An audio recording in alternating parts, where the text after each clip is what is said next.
What's up, everybody? Noah is back here for a brand new video for you guys today. This is my review of Scott Eastwood and Ana de Armas's 2017 film, released by Paramount, Overdrive. I've been putting off this film for a long time. But what I'm trying to do is I'm going to give more films chances. That's why I watched The Day My Parents Ran Away today. I'm going to give films more chances. Going to be watching a lot more films that I own, since there is a very nice chunk of time where there's not going to be a lot of 2021 titles coming out to DVD and Blu-ray. We are getting the first 2021 movie wide release in theaters, The Marksman, this Friday. So, I'm going to be focusing on some more titles, see if you guys like this, because apparently the Christmas reviews did really well. Well, for my standards anyways. This is Scott Eastwood and Ana de Armas in Overdrive. And a fun little fact here, I got this from Family Video. I believe I got this for $1.99, or I paid $1 for it in a 10 for 10 sale. I watched this film today, and this is from the writers of Too Fast, Too Furious. And if you know me, you know I love the Fast and Furious franchise. I do not love 3. I think Tokyo Drift is a fine little film. This one, I think, is better than Tokyo Drift. Now, this is not in the same universe. This is directed by the director of Taken. And this is before Ana de Armas was a name in the movie community. This was before Blade Runner 2049. This was before Knives Out. But she was in Knock Knock. Knock Knock was a little film that does not get a lot of praise, which I kind of agree with. I did not like Knock Knock very much with Keanu Reeves. I thought that film was just very sloppy. I didn't like the story. I thought that the performances were really good, though. This is all about legendary car thieves Andrew and Garrett are caught in the act of stealing from a big notorious crime boss. In order to win back their freedom, they're put to the ultimate test: the daring theft of a priceless car from a sworn enemy, Max Klemp. While putting together a crew to pull off the bold heist, they're joined by 2 captivating women, Ana de Armas and Gia Wise, who both prove looks can be deceiving. The team has 1 week to put a plan in motion and steal the car and make their escape, or lose everything, including their lives. Now, first off, I gotta say, Ana de Armas has really grown as an actress. She's not as good in this film as she is in the other films that she's been in. Now, with that being said, she's still really dang good. She's really good. And I'm not talking about just good looking. This is a beautiful woman, yes, but she has great talent. Her talent has grown throughout the years in the films, and I want to highly recommend her in The Night Clerk and Knives Out. Her best performance to me is in Knives Out, but I think that could be challenged with her next film coming out. Just this very little indie film called No Time to Die. The new James Bond movie. I'm very curious to see how she does in this. Now, being a fan of Fast and Furious, you can definitely tell that this was a film inspired by those films. Basically because it's from the writers of Too Fast, Too Furious. And they did a very good job of writing a similar style to it. Now, this could have been a Fast and Furious movie. It could have very easily been a Fast and Furious movie. But it wasn't. It was its own thing while having different plot points that really go back to the Fast and Furious films. Ana de Armas is great. Scott Eastwood is great. I thought the film could have used a little bit more time to really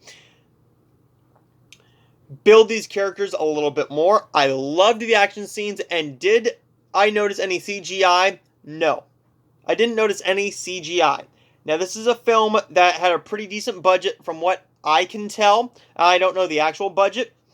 Ana de Armas is great. Scott Eastwood, fantastic. Scott Eastwood hasn't been doing a lot of work recently from what I've seen, but Ana de Armas has just gone off the charts.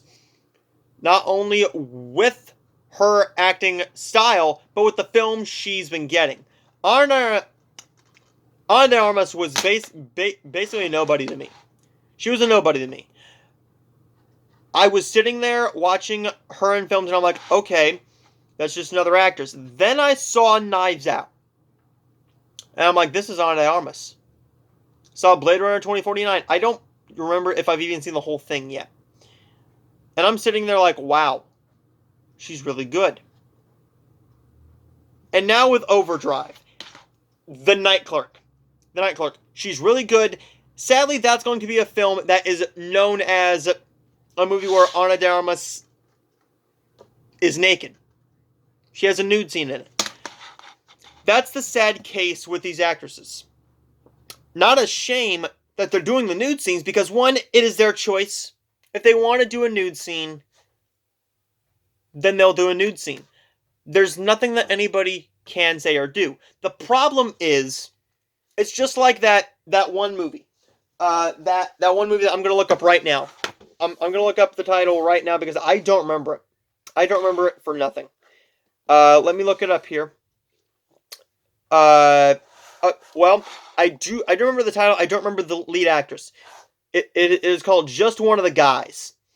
Oh, and we got some breaking news right now. We got some breaking news that Morbius has been delayed. It has been delayed from March 19th to October 8th. I think that might be a little bit more of a fitting release date for it.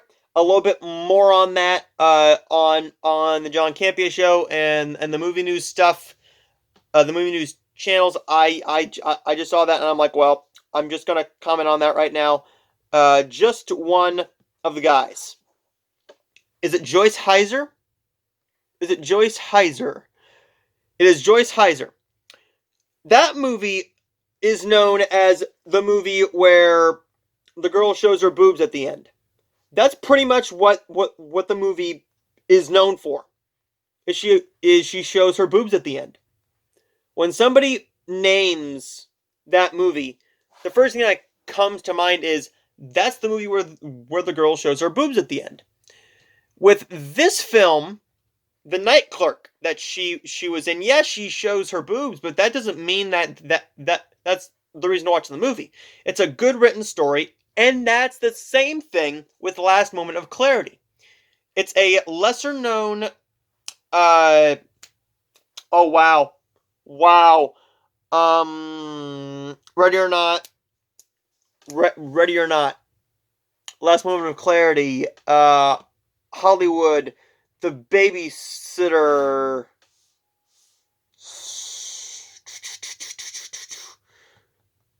I'm terrible with names right now. Samara Weaving. There it is. Samara Weaving. She gets naked in that.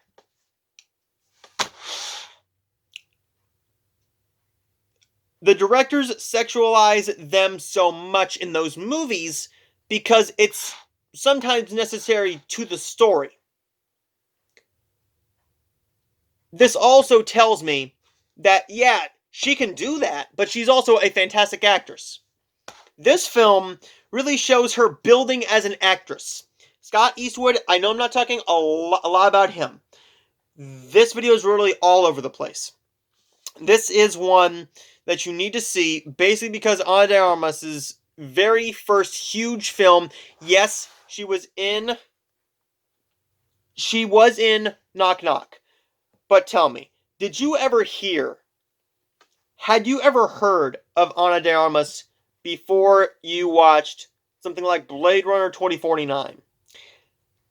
Because I'm looking at things that she's been in, and I'm like, I've never heard of any of these.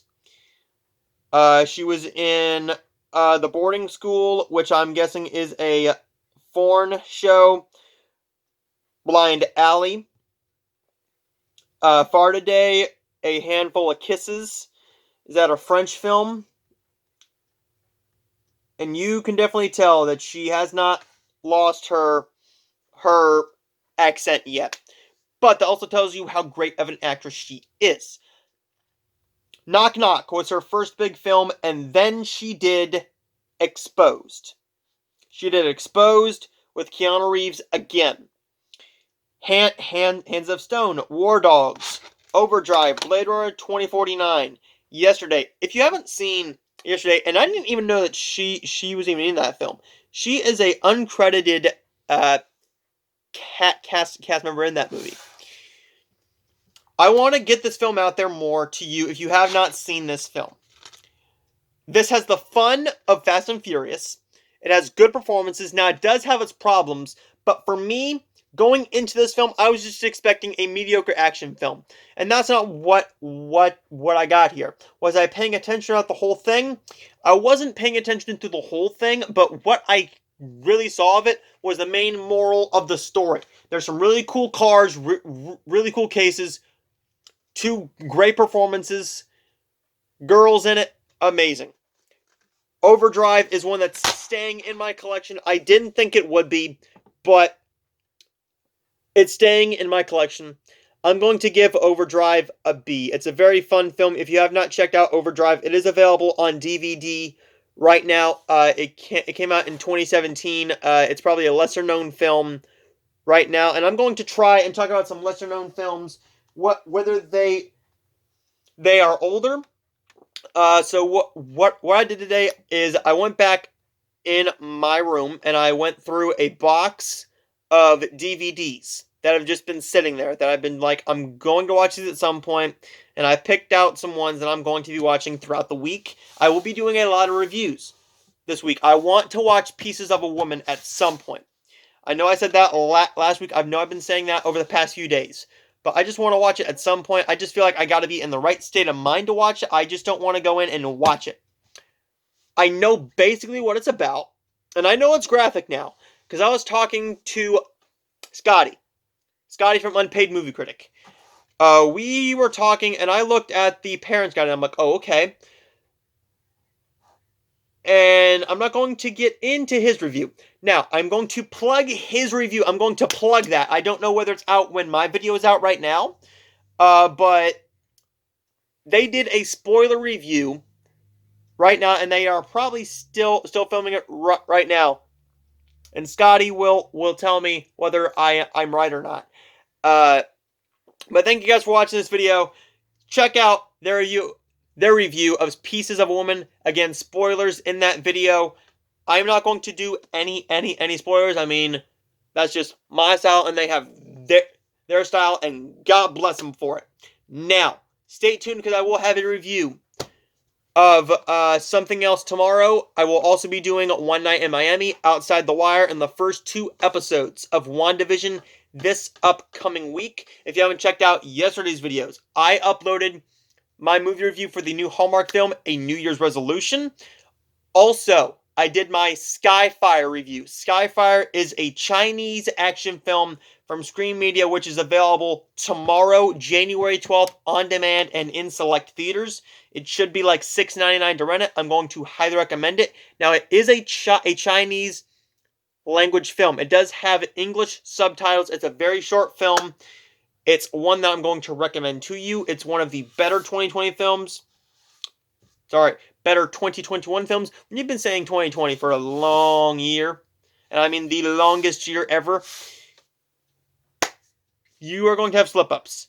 Pieces of a Woman should be coming to the channel very, very soon, as well as One Night in Miami, Outside the Wire, and the first 2 episodes of WandaVision this upcoming Friday, as well as a lot of other stuff coming to the channel. I might even have a Blu-ray DVD update video for you guys, because me and my buddy are planning on going to the great store that we really like a lot, probably this weekend. So expect a Blu-ray DVD update if I even get anything there.